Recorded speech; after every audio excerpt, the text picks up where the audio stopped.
Before we begin, I need you to understand something. This isn't a story about your morning pick-me-up. This is a story about how a molecule found in a simple berry became the engine of empires, the fuel of revolutions, and the most widely consumed psychoactive drug on Earth, one that billions of people, including probably you, cannot function without.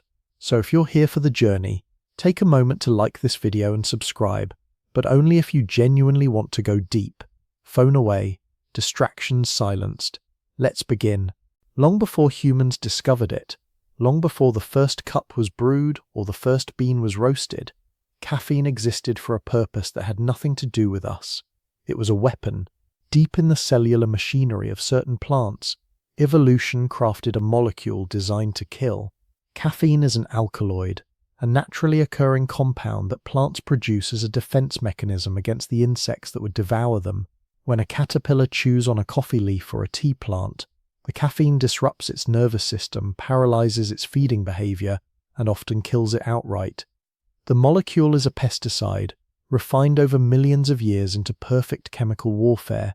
The plants that produce caffeine, coffee, tea, cacao, guarana, yerba mate, they did not evolve this compound as a gift to humanity. They evolved it to survive. We are not the intended recipients of this substance. We are, in a sense, the unintended beneficiaries of a poison. The chemical formula is elegant in its simplicity. 8 atoms of carbon, 10 of hydrogen, 4 of nitrogen, 2 of oxygen, arranged in a particular structure. These 24 atoms become something remarkable. The molecule is small enough to cross the blood-brain barrier with ease, slipping into the most protected organ in your body within minutes of consumption. Once there, it performs a trick so subtle that most people never realize what is actually happening. Your brain produces a chemical called adenosine throughout the day. Adenosine is the molecule of tiredness, the compound that accumulates in your neural tissue as you expend energy, slowly building up like a biological debt collector. When adenosine binds to its receptors in your brain, it signals that you are tired, that you need rest, that sleep is approaching. This is how your body regulates its own energy expenditure, how it knows when to slow down and recover. Caffeine looks almost identical to adenosine. The molecular shapes are similar enough that caffeine can slide into the adenosine receptors like a key that almost fits. But caffeine does not activate these receptors. It simply occupies them, blocking the real adenosine from delivering its message. Your brain keeps producing adenosine, keeps trying to tell you that you are tired, but the signal never arrives. The receptors are full of imposters. This is not stimulation in any true sense. Caffeine does not give you energy. It does not create alertness from nothing. What it does is far more cunning. It blocks the sensation of tiredness, masking the fatigue that is genuinely accumulating in your system. Your body is still tired. Your cells are still depleted. The debt is still growing. You simply cannot feel it. When the caffeine eventually clears your system, when those receptors finally empty, and the backed-up adenosine floods in all at once, you feel the crash. That wave of exhaustion is not new tiredness. It is the tiredness that was always there, finally being felt. Every cup of coffee is a loan against your future alertness, borrowed time that must eventually be repaid. The drug in your kitchen cabinet, the substance you consume without a second thought, is not what you believed it to be. It is a molecular deceiver, a chemical con artist that has convinced billions of humans that they cannot function without it. And perhaps the most remarkable part is that we thank it for the deception. We build our mornings around it. We ritualize its consumption. We have constructed entire economies on the foundation of this small molecule that plants created to kill insects. The story of caffeine is the story of how a poison became a necessity. Somewhere in the highlands of Ethiopia, in the region known as Kaffa, the story begins with a goat, or so the legend tells us. The tale has been repeated so many times across so many centuries that it has taken on the quality of myth, of origin story, of the kind of narrative that cultures create to explain how the world became what it is. A young goatherd named Kaldi, the story goes, was tending his flock in the mountainous forests sometime around the 9th century.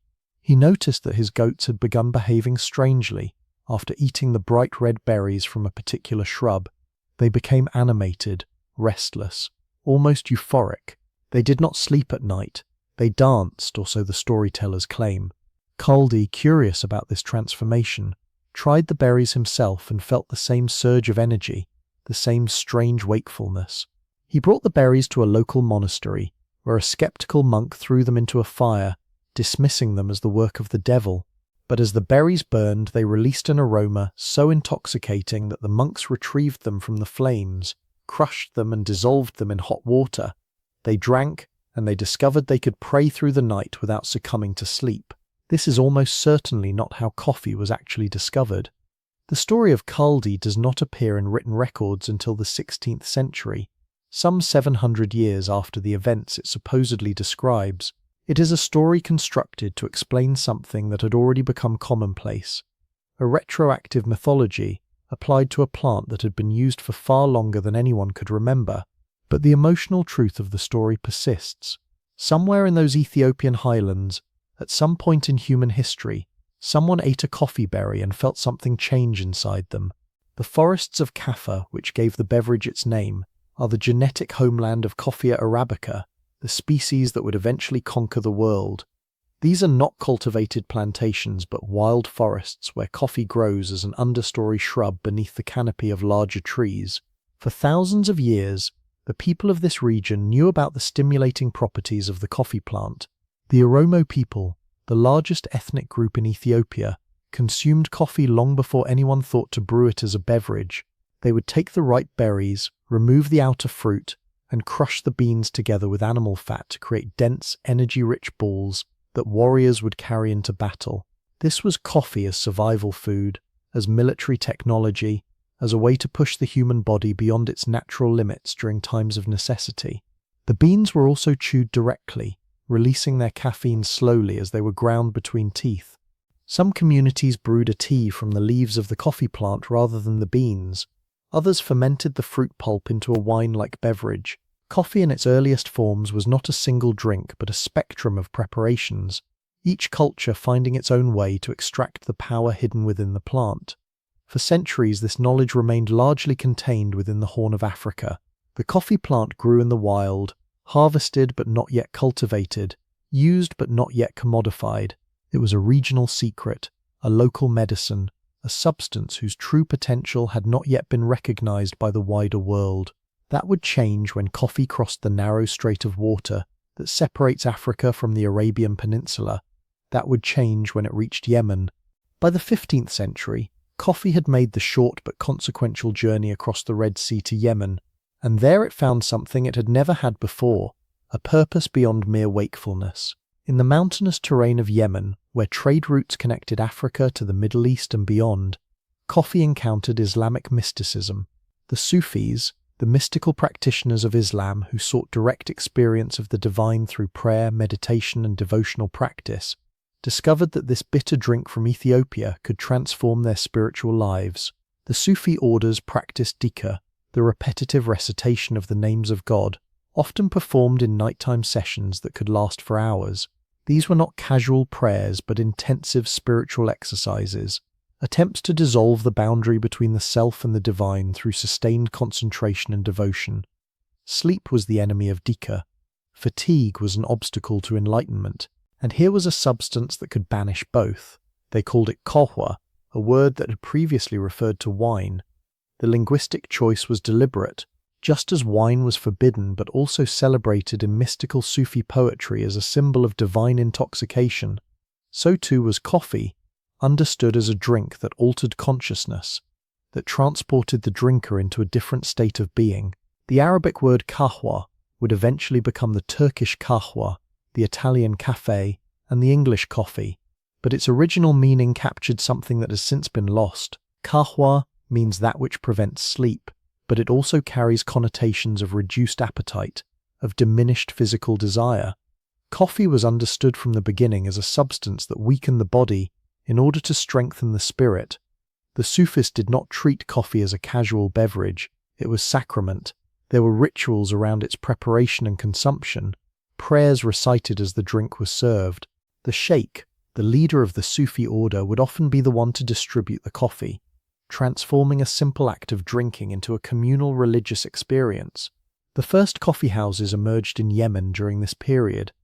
though they were nothing like the commercial establishments that would later spread across the world.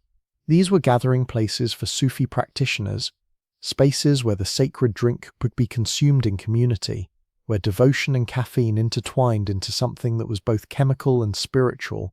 The coffee was strong, bitter, and unrefined by modern standards, brewed in a way that extracted maximum potency from the beans. From Yemen, coffee would soon spread to the rest of the Islamic world, to Cairo and Damascus and Constantinople. It would shed some of its religious associations and become a drink of commerce and conversation. But in those early years, in those mountain monasteries where monks chanted through the night with cups of kahwa in their hands, coffee was something sacred. It was technology for touching God. The year is 1555, and two Syrian merchants named Hakim and Shams arrive in Constantinople, carrying sacks of roasted coffee beans and the knowledge of how to prepare them. Within a decade, the city that straddles Europe and Asia, the capital of the Ottoman Empire, the seat of the Sultan and the center of Islamic power, will be transformed by this bitter brown drink. The first coffee houses, called CAFFEINE, open in the commercial districts and almost immediately become something unprecedented in urban life. These are not taverns where men go to drink themselves into oblivion. These are not mosques where silence and reverence are expected. These are spaces dedicated to conversation, to argument, to the free exchange of ideas among strangers. The CAFFEINE becomes known as the School of the Wise, a place where a man can pay for a single cup and stay for hours, listening to poets recite, watching chess matches unfold, debating politics with merchants and scholars and soldiers. For the first time in history, a social space exists where men of different classes can mingle as something approaching equals. The coffee itself creates a particular kind of atmosphere, alert but calm, stimulated but not intoxicated. Unlike alcohol, which loosens inhibitions and eventually leads to stupor, coffee sharpens the mind while it relaxes the body. Men in coffee houses do not fight, they talk, they scheme, they organize, and this is precisely what begins to worry the authorities. The Sultan and his advisors watch the coffee houses multiply across Constantinople and recognize that something dangerous is happening. These establishments are becoming centers of political discussion, places where men gather to criticize the government, to spread rumors, to foment discontent. The coffee house creates a new kind of public sphere, a space beyond the control of mosque or palace, where public opinion can form and spread. In 1511, the governor of Mecca had already attempted to ban coffee, convening a council of religious scholars and physicians who declared the drink intoxicating and therefore forbidden under Islamic law. The ban lasted weeks before popular outrage and commercial pressure forced its reversal. Similar attempts occur in Constantinople. Coffee houses are closed, coffee drinkers are punished, the drink is declared contrary to the teachings of the Prophet, and every time the bans fail. The drug is too useful, too pleasurable, too deeply embedded in the social fabric to be extracted by decree. The sultans eventually surrender to the inevitable. They cannot stop coffee, so they decide to profit from it instead. Taxes are levied on coffee houses, regulations are imposed, the trade is brought under state supervision. Coffee wins because coffee always wins. It is too perfectly suited to human civilization, too aligned with the needs of commerce and conversation and the emerging modern world. The authorities learn a lesson they will relearn many times in many places over the coming centuries. You cannot prohibit a drug that makes people more productive, more alert, more capable of the kind of work that empires require. You can only manage it, tax it, and eventually embrace it as your own. To understand what coffee did to Europe, you must first understand what Europe was drinking before coffee arrived. The answer is alcohol, and not in moderation. For centuries, Europeans of all ages and classes began their days with beer. They called it small beer, a low-alcohol brew that was safer to drink than the water supply in most cities, which was contaminated with sewage and disease. Breakfast was bread and beer. Lunch was accompanied by beer. Dinner concluded with stronger spirits. The average English person in the 16th century consumed nearly 3 litres of beer per day. This was not a continent of sober minds carefully reasoning through philosophical problems. This was a civilization perpetually sedated, moving through life in a mild alcoholic haze from morning until night. Then coffee arrived. The first coffee house in England opened in Oxford in 1650, established by a Jewish entrepreneur from Lebanon. London followed in 1652. Within 2 decades, the city had over 3,000 coffeehouses, one for every 200 citizens. The transformation was immediate and observable. Alcohol is a depressant that dulls cognition, impairs judgment, and encourages sleep. Coffee is a stimulant that sharpens thinking, improves focus, and promotes wakefulness. Europe was switching from a depressant drug to a stimulant drug, and the effects rippled through every aspect of society. The coffee houses of London became known as penny universities because for the price of a penny, which bought you a cup of coffee, you gained entry to lectures, debates, and conversations with some of the most brilliant minds of the age. Different coffee houses attracted different clienteles. Scientists gathered at the Grecian Coffee House. Writers and critics frequented Will's Coffee House. Merchants and traders clustered at coffee houses near the Royal Exchange. Lloyd's of London, the insurance market that would become one of the most powerful financial institutions in the world, began as a coffee house where ship captains and merchants gathered to discuss maritime risks. Edward Lloyd simply formalized the informal insurance arrangements that his caffeinated customers had been making over coffee for years. The London Stock Exchange traces its origins to Jonathan's Coffee House, where stockbrokers gathered to trade shares after being expelled from the Royal Exchange for rowdiness. The very infrastructure of modern capitalism emerged from men sitting in coffee houses, alert and focused in a way their beer-drinking ancestors had never been. In Paris, the Café Procope opened in 1686 and became the intellectual centre of French society. Voltaire was a regular, allegedly consuming 40 to 50 cups of coffee per day, a quantity that seems impossible until you remember that 18th century coffee was much weaker than the concentrated brews we drink today. Rousseau, Diderot, Benjamin Franklin during his years as ambassador, all gathered at Procope to argue about philosophy, politics, and the nature of human society. The Encyclopedia, that monument of Enlightenment rationality that attempted to catalogue all human knowledge, was largely planned in coffee houses. The very idea that reason could illuminate the world, that superstition could be defeated by logic, that human beings could understand and improve their own societies through careful thinking.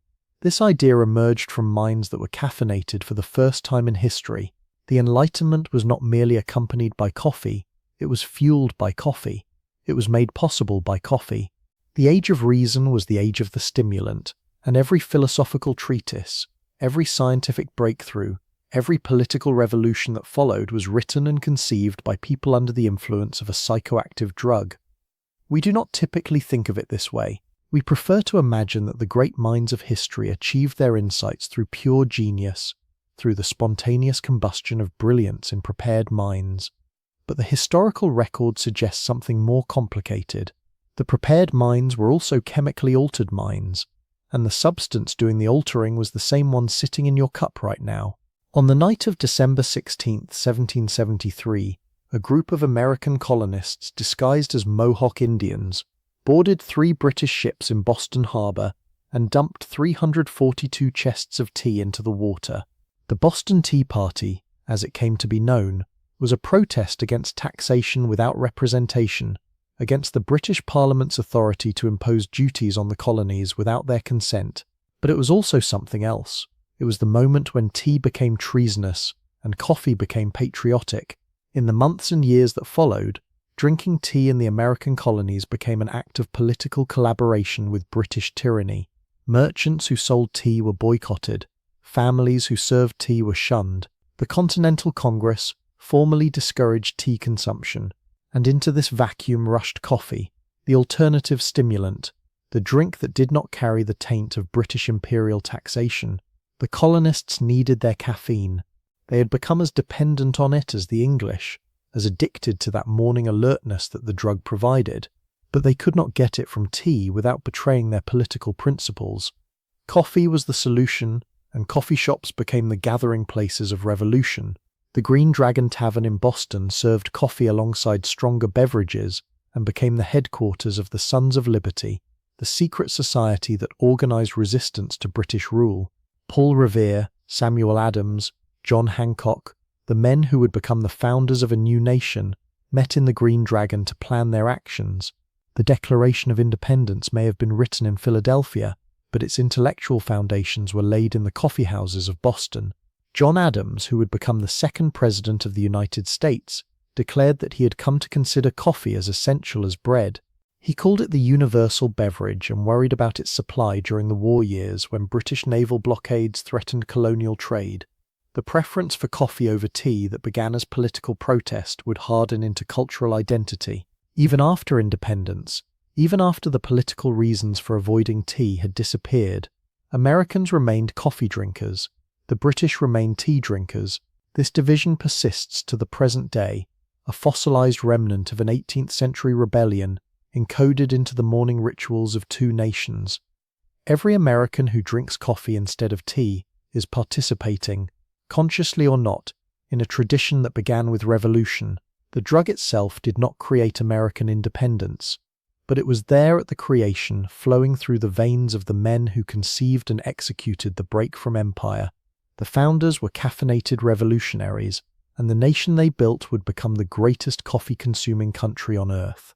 But someone had to grow all this coffee. Someone had to tend the plants, harvest the berries, process the beans, and ship them across oceans to the eager consumers of Europe and America. As the coffeehouses multiplied and the demand exploded, a question emerged that the coffee drinkers preferred not to ask. Where was all this coffee coming from, and who was paying the true price for their morning alertness? The answer begins in 1696 when a Dutch merchant ship carrying coffee seedlings arrives in Java, a large island in what is now Indonesia. The Dutch East India Company, the most powerful corporation in the world at that time, has decided to break the Arab monopoly on coffee production. For centuries, all the world's coffee has come from Yemen, where the trade is tightly controlled and the prices are high. The Dutch intend to grow their own coffee in their colonial territories, using their own labor force, at a fraction of the cost. They succeed beyond their expectations. The volcanic soil and tropical climate of Java prove ideal for coffee cultivation. Within decades, Dutch plantations are producing enough coffee to flood the European market and drive prices down. But the labor force that makes this possible is not free. It is not even paid.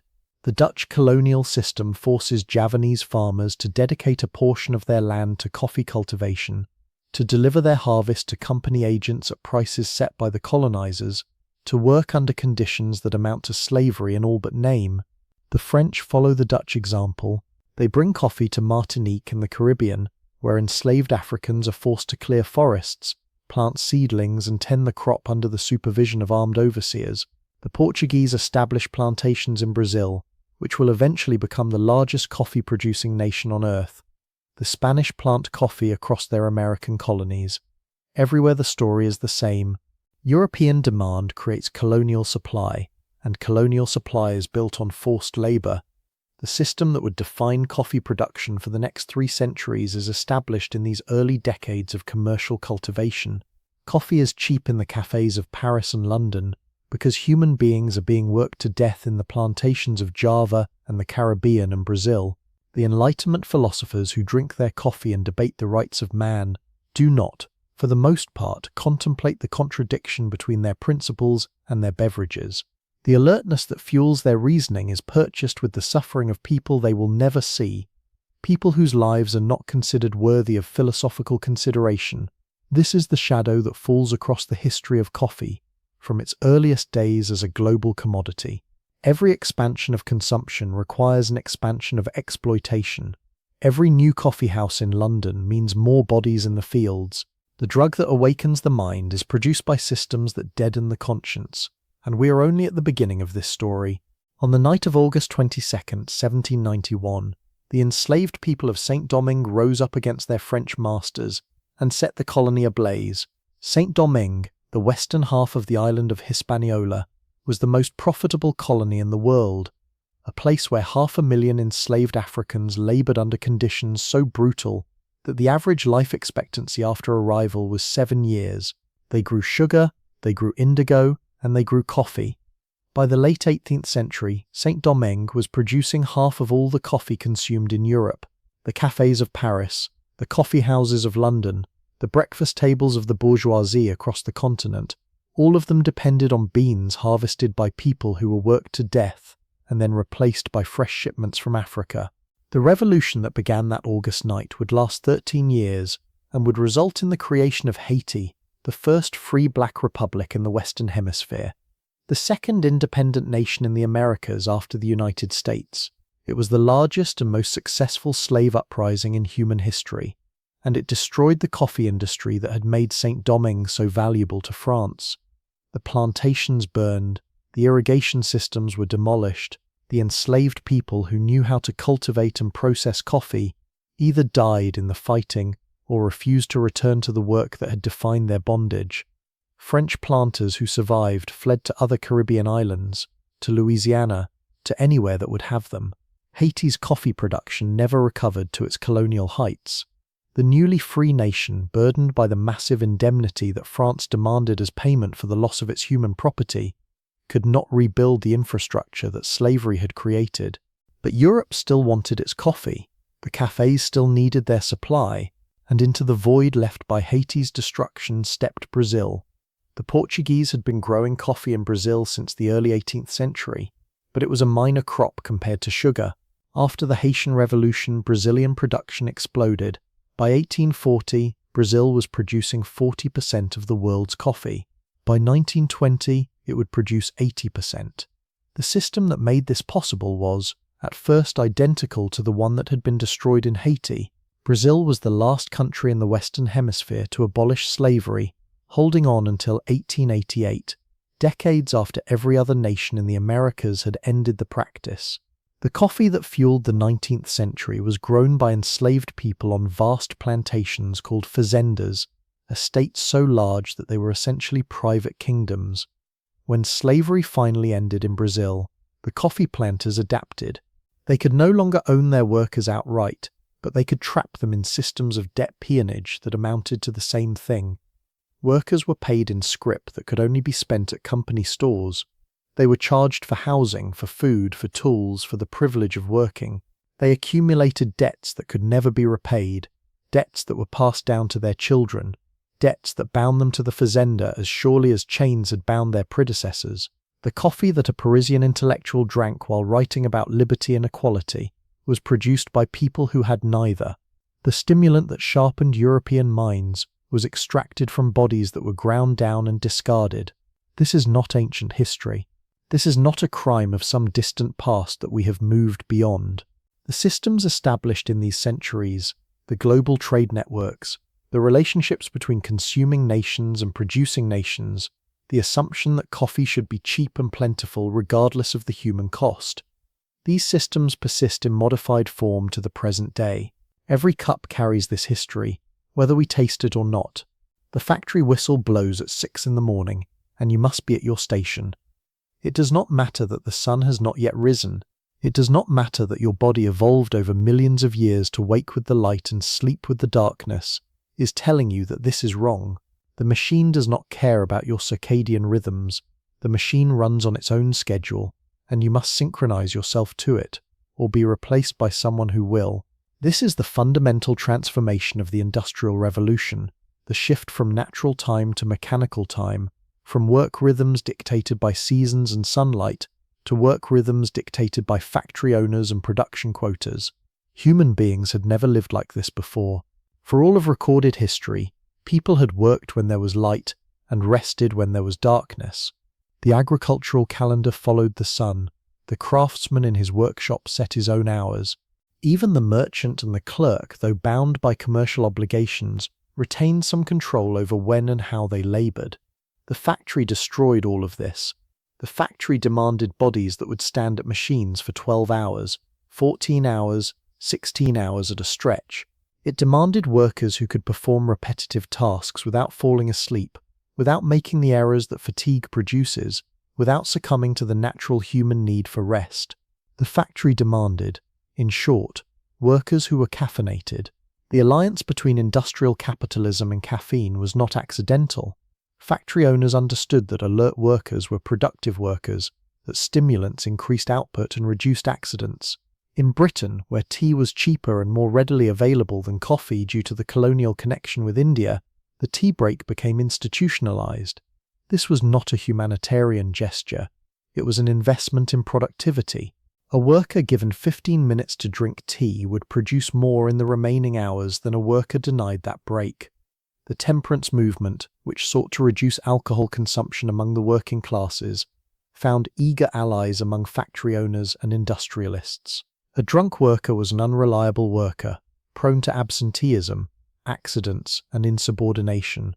A caffeinated worker was a compliant worker, alert enough to follow instructions, stimulated enough to maintain pace with the machines, but not intoxicated in a way that might encourage rebellion or independent thought. Coffee and tea were promoted as moral alternatives to alcohol, beverages that supported family values and productive labor rather than dissolution and vice. The fact that they were also drugs, also psychoactive substances that altered brain chemistry and created dependency, was never mentioned. The working classes were being weaned off one drug and onto another, switched from a depressant that made them uncontrollable to a stimulant that made them manageable. This is the hidden history of caffeine in the industrial age. It was not merely consumed by workers, it was prescribed to them by a system that needed their bodies to perform in ways that human bodies were not designed to perform. The 14-hour factory shift, the night work, the relentless pace of machine production, none of this was possible without chemical assistance. Caffeine made industrial capitalism work by making workers work. It was the drug of discipline, the molecule of compliance, the chemical that allowed human beings to be integrated into mechanical systems as components rather than as people. And those workers, exhausted and caffeinated, rarely questioned the arrangement. They were too tired to rebel, but not too tired to work. That was the point. That was always the point. In 1850, a young man named James Folger arrived in San Francisco during the California gold rush. He did not find gold. Instead, he found something more reliably profitable. He found coffee. The miners flooding into California needed stimulants to fuel their long days of digging and panning, and Folger began selling roasted coffee beans to supply that need.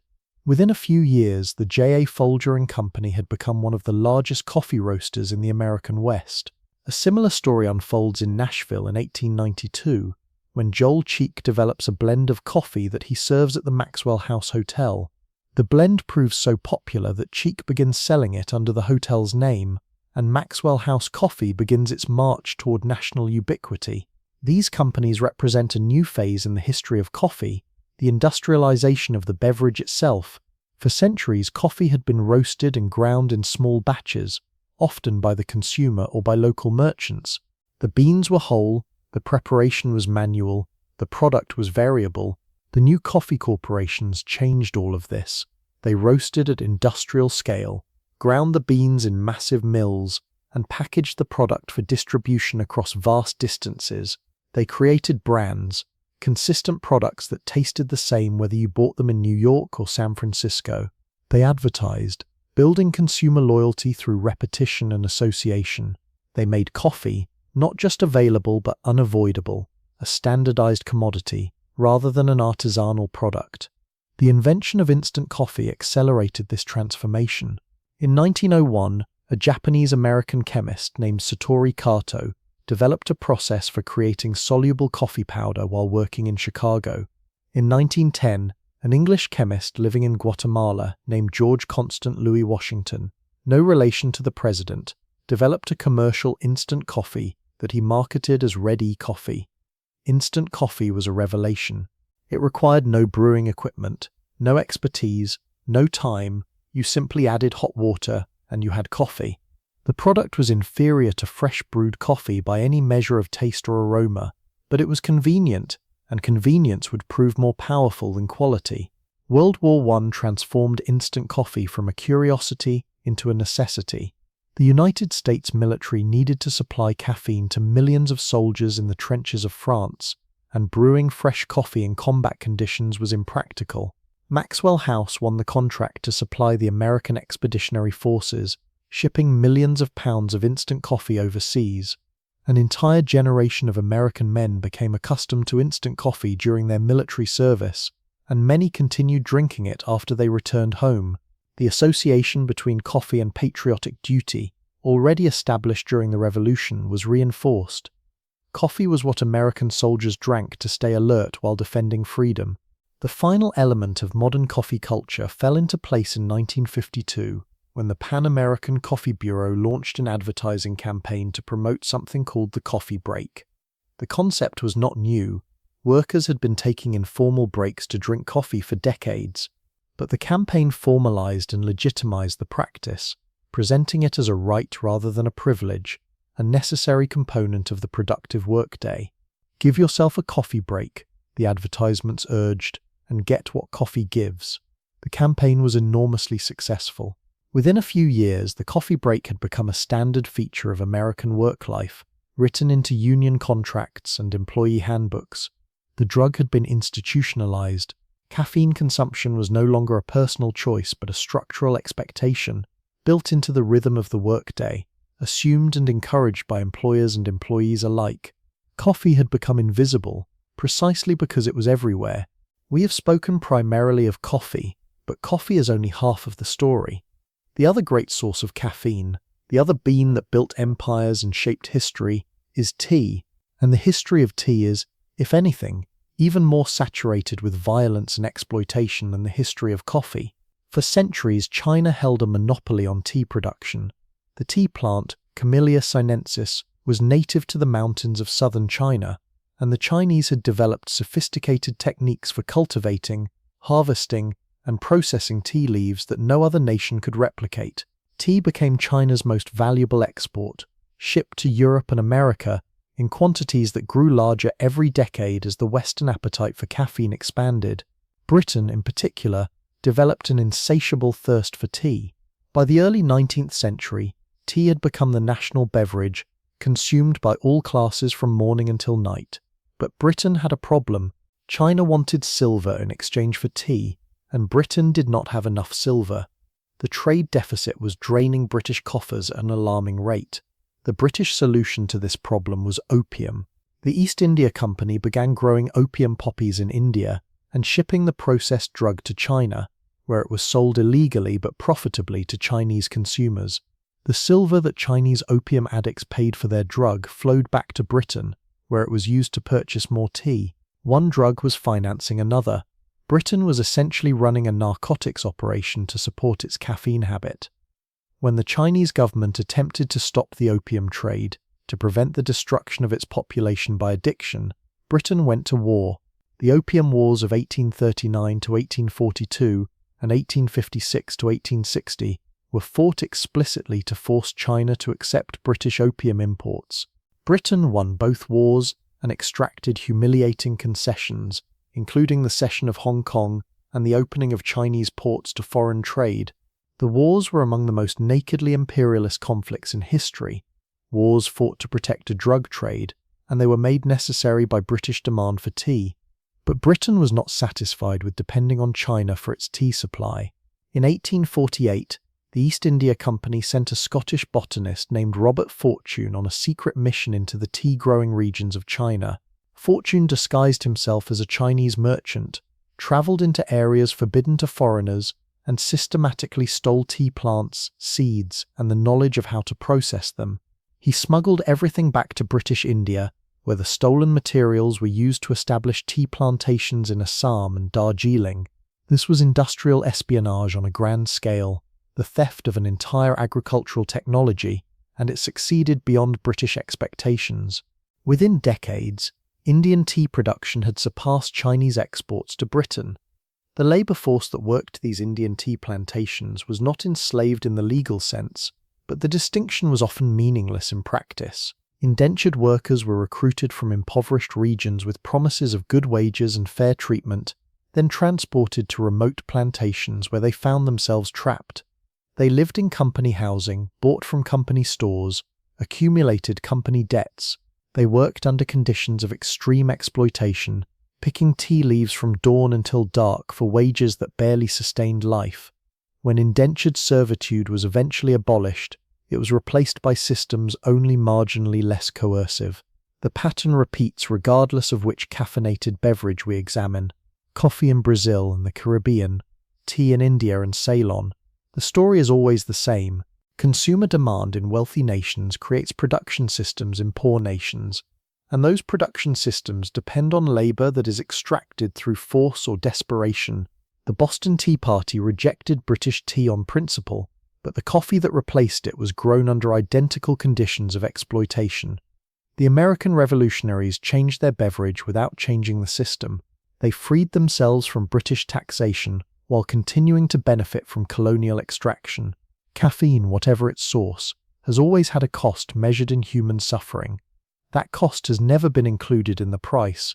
Let us return to the molecule itself, to the 24 atoms arranged in that particular configuration that has shaped so much of human history.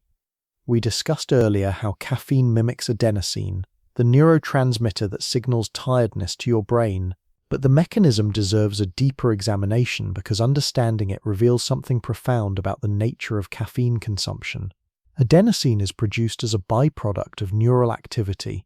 Every time your brain fires a thought, processes a sensation, makes a decision, adenosine accumulates. It builds up gradually throughout your waking hours, binding to receptors specifically designed to receive it. When enough adenosine has accumulated and enough receptors are occupied, the signal reaches a threshold and you feel tired. This is not a flaw in human design. This is an elegant feedback mechanism that prevents you from exhausting yourself, that forces rest before damage occurs. Caffeine disrupts this system by occupying the adenosine receptors without activating them.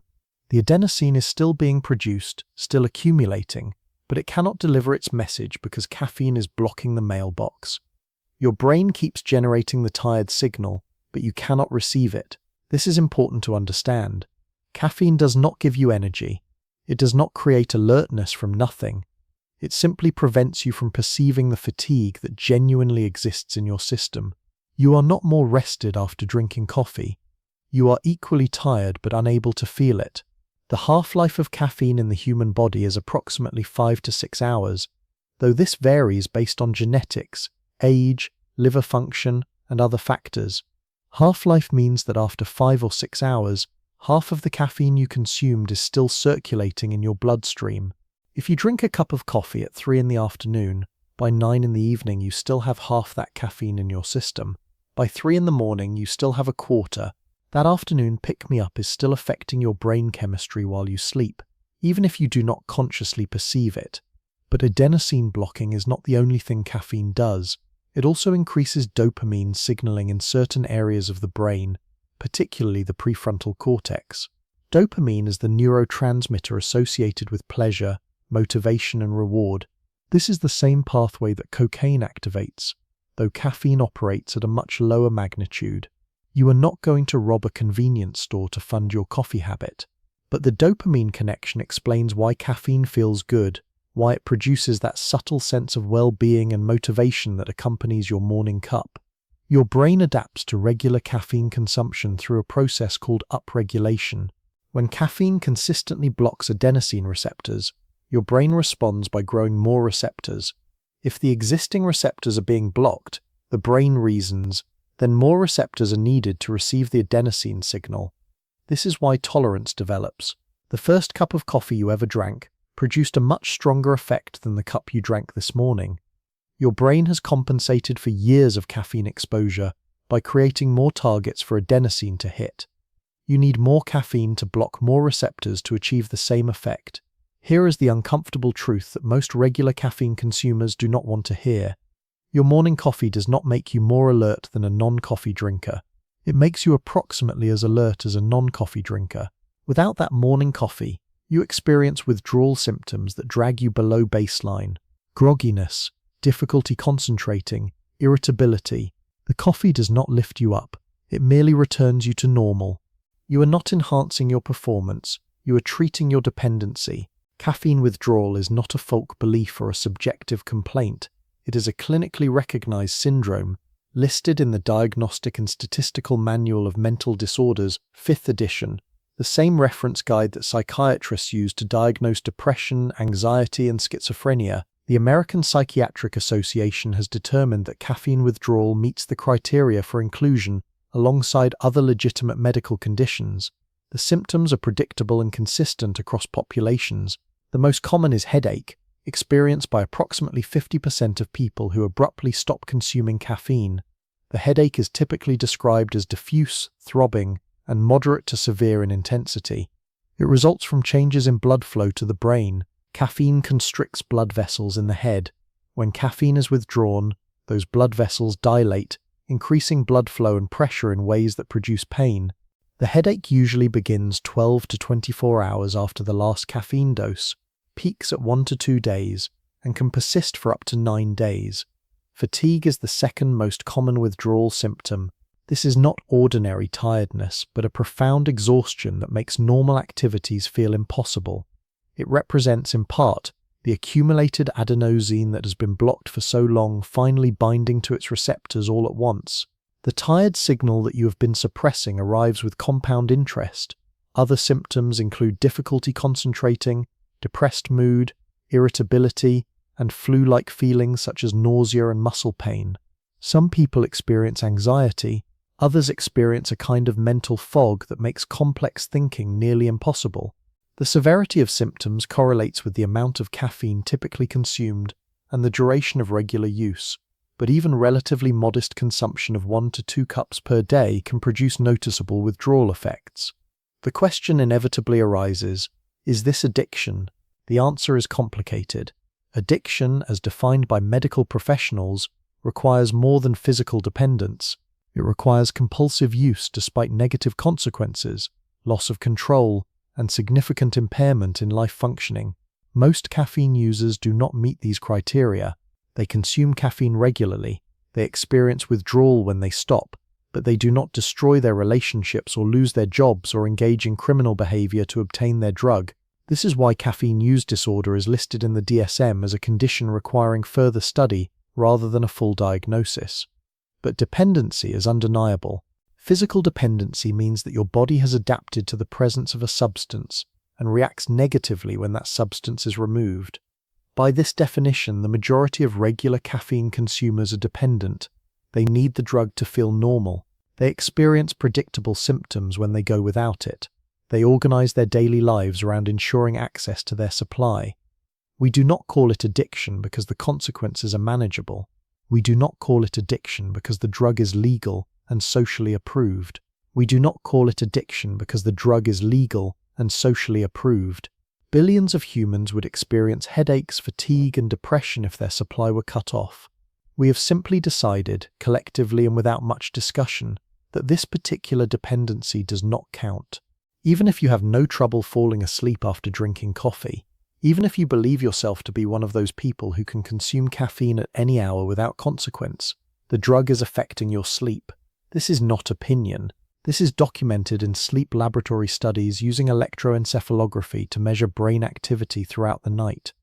Caffeine reduces the amount of time you spend in slow-wave sleep, the deepest and most restorative phase of the sleep cycle.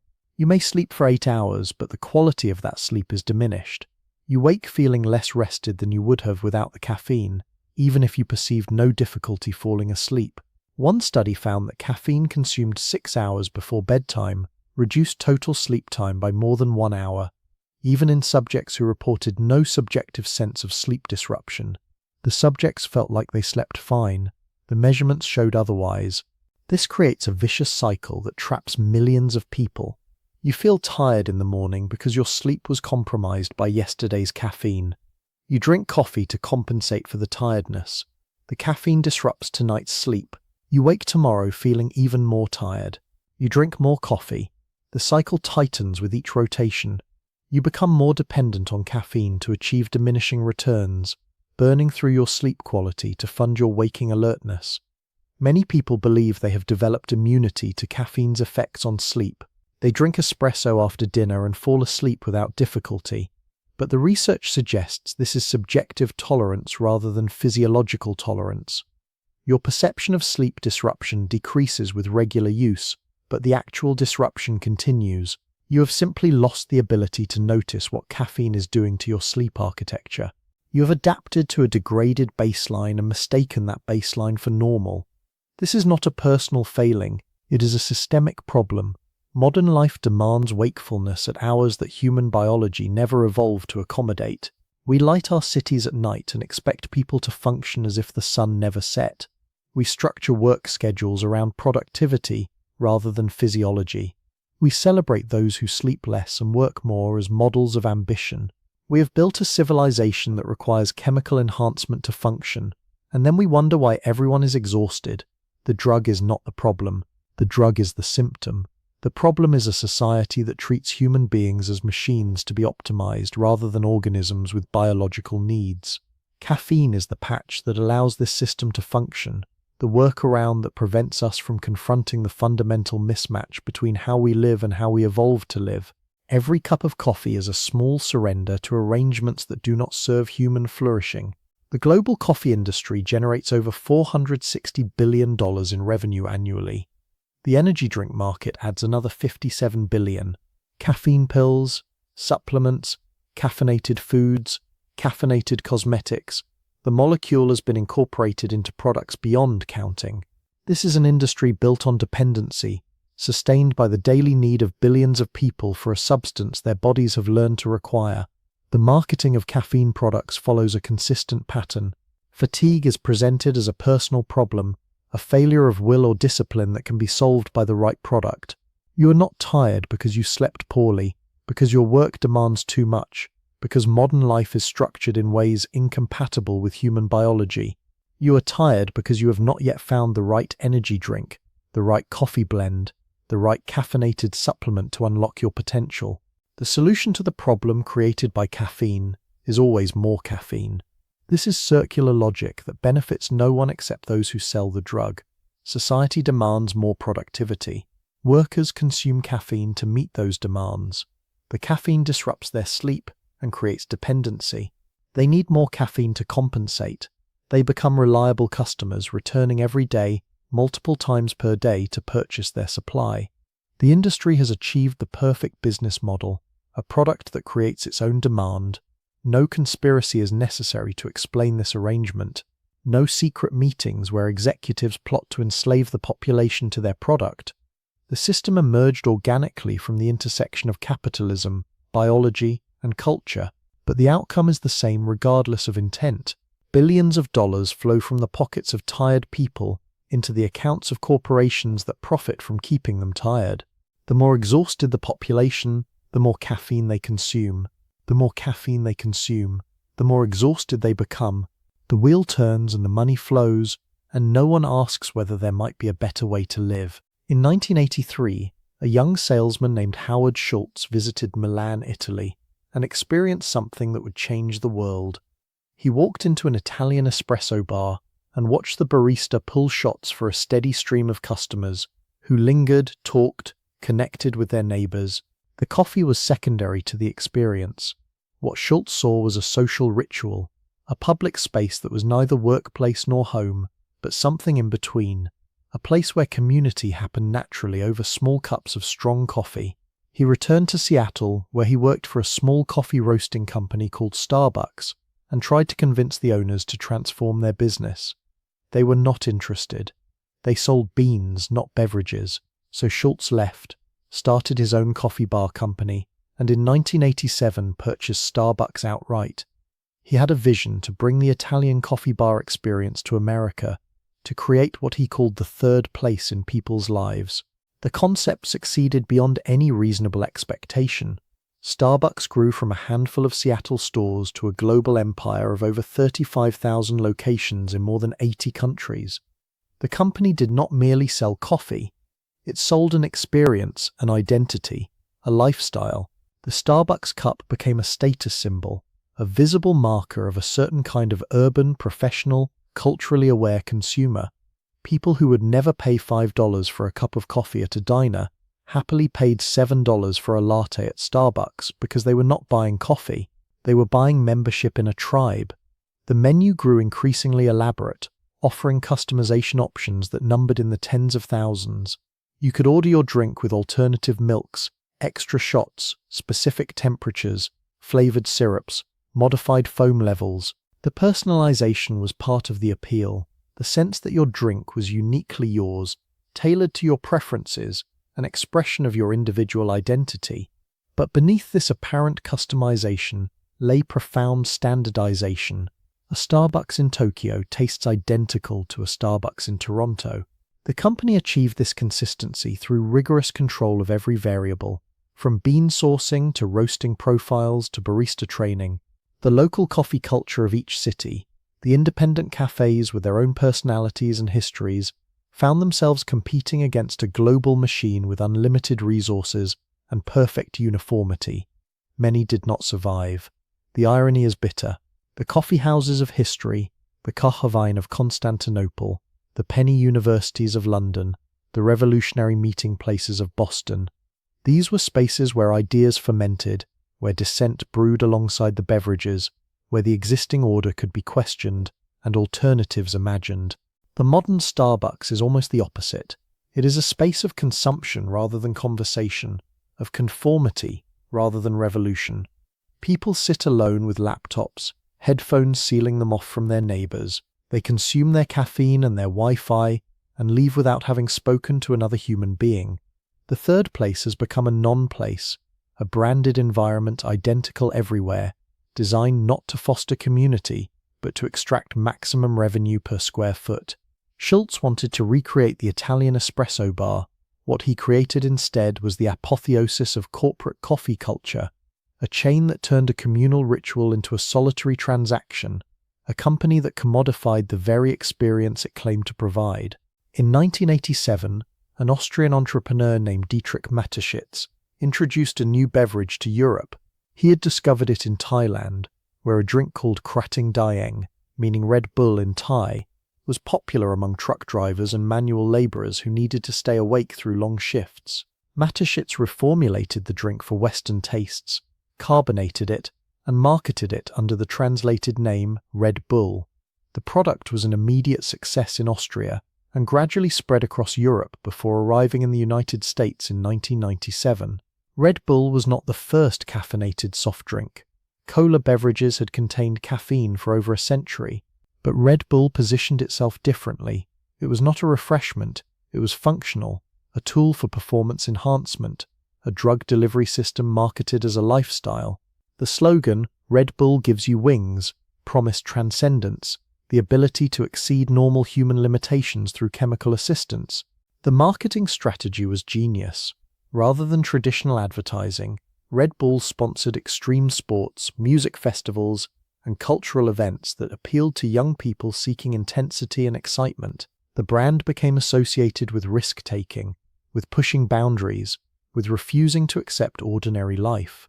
Drinking Red Bull was not just consuming caffeine, it was making a statement about who you were and who you wanted to be. Competitors proliferated. Monster Energy launched in 2002 with even more aggressive branding and larger serving sizes. Rockstar, Full Throttle, Amp, dozens of brands entered the market, each trying to outdo the others in caffeine content and extreme imagery. A standard cup of coffee contains roughly 95 milligrams of caffeine. A can of Red Bull contains 80 milligrams, but in a smaller, more quickly consumed volume. Monster Energy contains 160 milligrams per can. Some energy shots and concentrated products contain 300 milligrams or more, the equivalent of 3 cups of coffee and a few ounces of liquid. The target demographic for these products skews young. Marketing reaches teenagers and young adults through social media, gaming sponsorships, and influencer partnerships.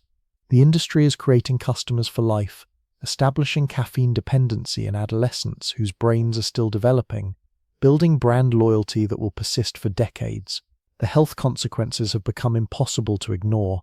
Emergency room visits related to energy drink consumption exceed 20,000 per year in the United States alone. Most involve cardiac symptoms, palpitations, irregular heartbeats, chest pain. Young people with undiagnosed heart conditions have died after consuming energy drinks. The combination of high caffeine with other stimulants often included in these products, such as taurine and guarana, creates risks that are not fully understood. Regulation has been minimal. Coffee and tea are traditional beverages with centuries of use. Energy drinks occupy a regulatory grey zone, classified as dietary supplements rather than drugs or food additives, which allows manufacturers to avoid the scrutiny that would apply to pharmaceuticals. If caffeine were discovered today, if scientists found a new compound that increased alertness, created physical dependency, affected heart rhythm and disrupted sleep, it is difficult to imagine it would be approved for unlimited sale to children in convenience stores. But caffeine is grandfathered in, exempt from scrutiny by its ubiquity, protected by its normality. The energy drink industry exploits this exemption to sell increasingly potent products to increasingly young consumers, extracting profit from dependency, while regulatory agencies look the other way. In the gleaming campuses of technology companies, in the open-plan offices and the standing desks and the meditation rooms, caffeine flows freely. It is not merely tolerated but encouraged, provided at no cost in corporate kitchens, stocked with espresso machines, cold brew on tap, every variety of caffeinated beverage available for the taking. The tech industry runs on caffeine more consciously and more deliberately than any sector before it. The culture of optimization that defines Silicon Valley has turned even coffee consumption into a project of self-improvement. Bulletproof coffee, a concoction of coffee blended with butter and medium-chain triglyceride oil, promised enhanced cognitive function and sustained energy without the crash. Its creator built a media empire around the concept of biohacking, the idea that the human body is a system to be optimized through precise inputs. Caffeine became not just a drug but a tool, one component in a stack of supplements and practices designed to maximize mental performance. The precision extended to dosing. Rather than drinking coffee when tired, optimization enthusiasts began taking caffeine in pill form, measuring exact milligrams, timing consumption to coincide with circadian rhythms and work demands. Some combined caffeine with L-theanine, an amino acid found in tea that supposedly smooths the stimulant's effects and reduces anxiety. Others experimented with cycling, periods of abstinence designed to reset tolerance and restore caffeine's potency. The language revealed the ideology: performance optimization, hacking. The human being was reconceived as a machine with inputs and outputs, a system to be debugged and upgraded. Fatigue was not a signal to be heeded, but a bug to be patched. The body's natural rhythms were not wisdom accumulated over millions of years of evolution, but obstacles to be overcome through chemistry and willpower. This ideology has spread far beyond Silicon Valley, carried by productivity influencers and self-improvement gurus into the mainstream. The young professional who wakes at 5 to exercise, meditates for 20 minutes, then consumes precisely calibrated caffeine while reviewing optimized to-do lists. This figure has become a cultural ideal. The fact that this lifestyle leads predictably to burnout, to anxiety, to the sleep disorders that caffeine simultaneously causes and masks, does not diminish its appeal. The burnout itself is reframed as a badge of honor, proof of commitment, evidence that you are working harder than everyone else. The historical irony is profound. Caffeine helped fuel the Enlightenment, that great intellectual movement that placed human reason at the center of progress. The philosophers who drank coffee in Parisian cafes believed they were liberating humanity from superstition and tyranny. 3 centuries later, caffeine fuels the construction of attention-harvesting algorithms, engagement-maximizing platforms, and surveillance capitalism. The drug that once helped humans think more clearly now helps them build machines designed to exploit human psychological vulnerabilities. The same molecule serves opposite purposes depending on who wields it and toward what end. We have optimized ourselves into exhaustion. We have hacked our biology into dependency. We have pursued productivity so relentlessly that we have forgotten what productivity is for. The caffeine keeps us awake, keeps us working, keeps us building, but it cannot answer the question that haunts the enterprise. Awake for what? Working toward what? Building what kind of world? These questions require rest to answer, reflection, the kind of slow thinking that caffeine was designed to prevent. And so we pour another cup and return to our screens, too wired to sleep, too tired to stop. Why is caffeine legal? The question seems absurd because the answer seems obvious. Caffeine is legal because it is harmless, because it is mild, because it has been used for centuries without causing the devastation associated with harder drugs. But this answer dissolves under examination.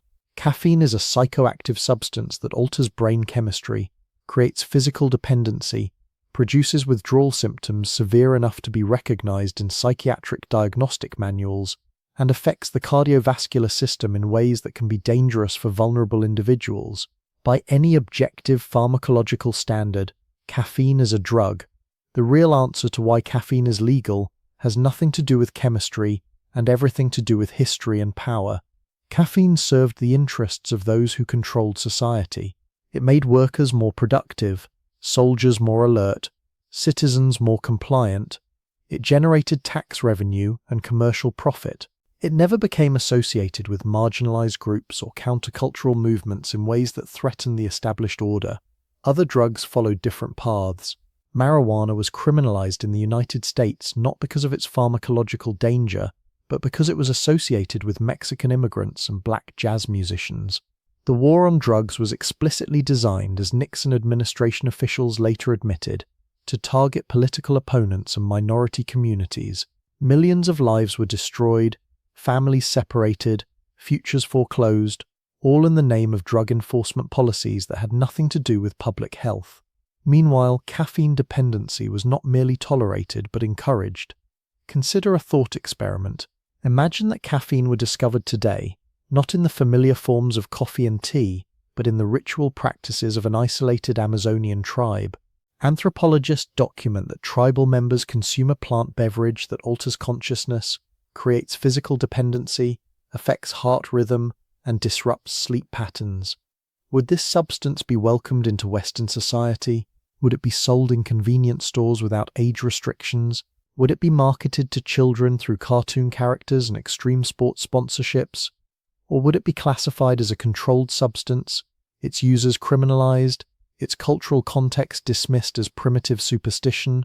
The answer is obvious. The drug would be banned, and anyone who suggested otherwise would be dismissed as dangerously naive.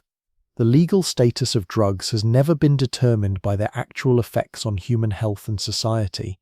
It has been determined by who uses them, who profits from them, and whether they serve or threaten existing power structures.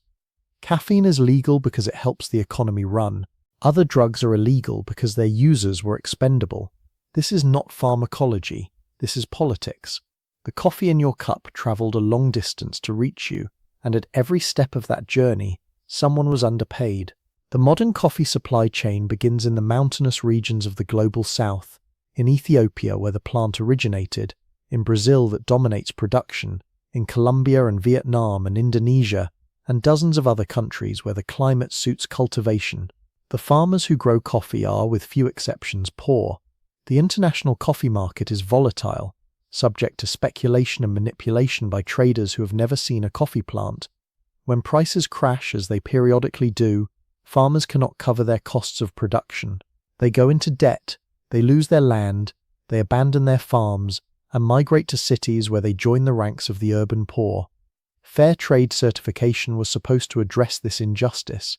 Consumers would pay a premium for coffee certified as ethically sourced, and that premium would flow back to farmers in the form of better prices and improved working conditions. The reality has been more complicated. Fair trade premiums are small, often just pennies per pound. The certification process is expensive and bureaucratic, excluding the smallest and poorest farmers who cannot afford to comply. The label has become a marketing tool that makes consumers feel virtuous while changing little about the fundamental economics of coffee production. You pay $7 for a latte in a major city. The farmer who grew the beans in that latte received perhaps 2 cents. The rest goes to processors, exporters, importers, roasters and retailers, each taking their cut as the beans move from tropical mountainside to urban cafe. The system is designed to extract maximum value at each stage while compensating the original producer as little as possible.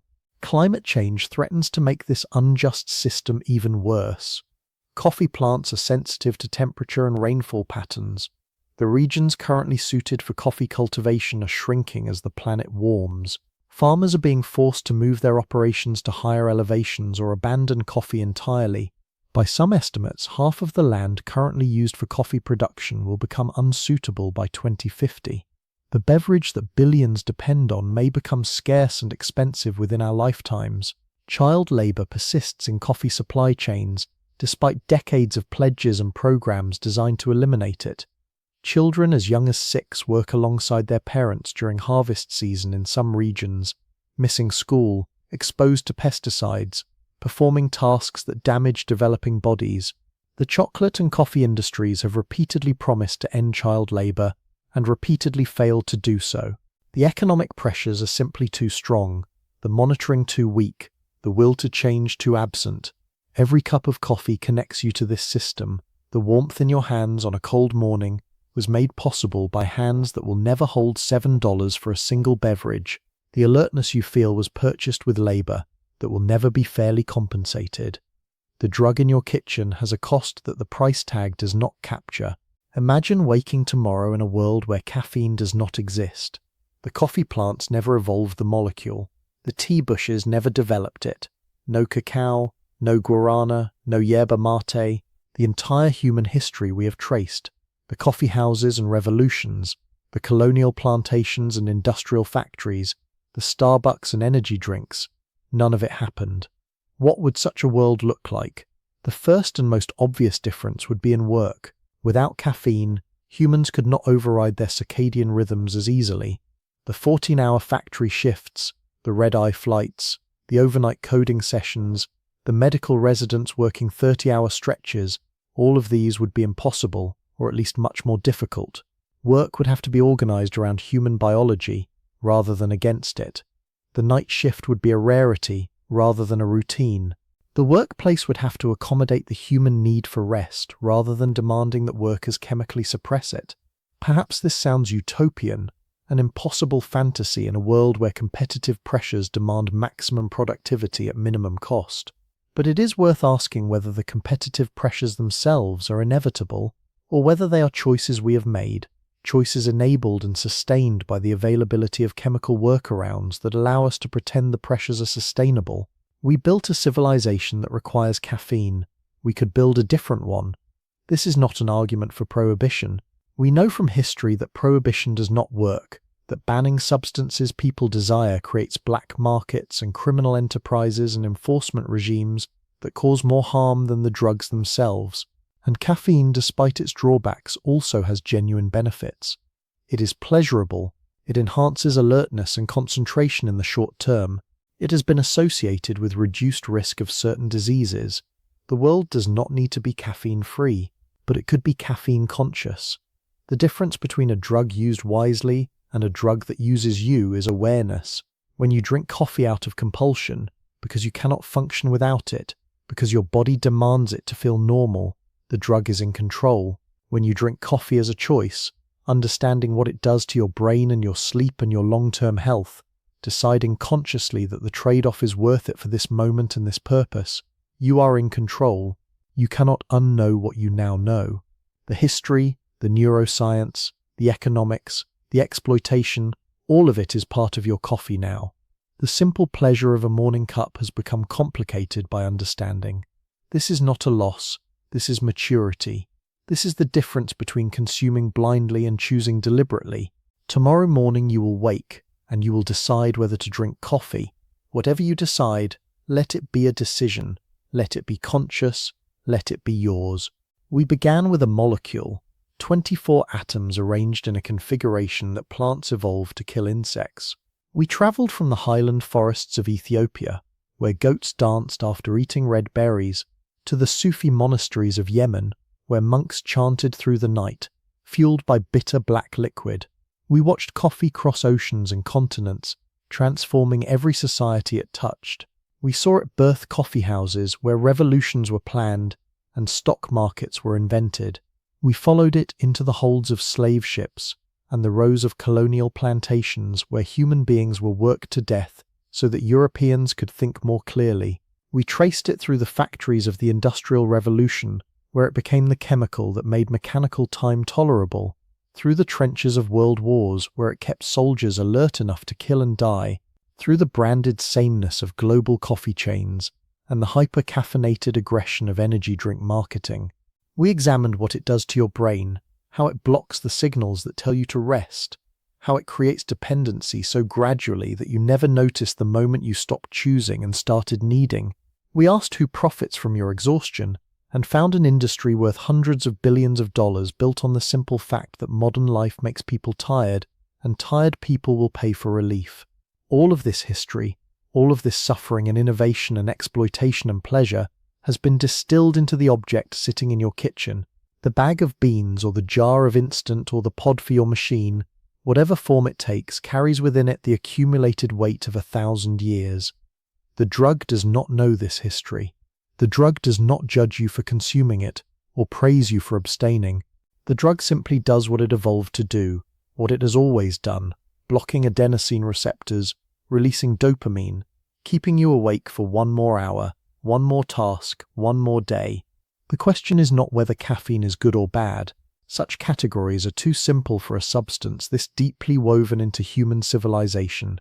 The question is whether you have ever truly chosen it, or whether the choice was made for you long ago by forces you never saw, by systems designed to extract your labor, by cultures that normalized dependency before you were born. Somewhere right now, in the mountains of Ethiopia, a goat is eating a coffee berry and feeling something strange stir in its blood. Somewhere right now, in a city on the other side of the world, someone is pouring their third cup of the day without thinking, without choosing, without knowing the story that connects them to that goat across 10,000 years of human history. The story continues. It never stopped. It is being written right now, in this moment, in every cup that is brewed and consumed, in every body that wakes and works, and finally, eventually, rests. The drug is patient. The drug will wait. The drug will be there tomorrow morning, as it has been every morning for centuries, asking nothing, offering everything, the most faithful companion humanity has ever known.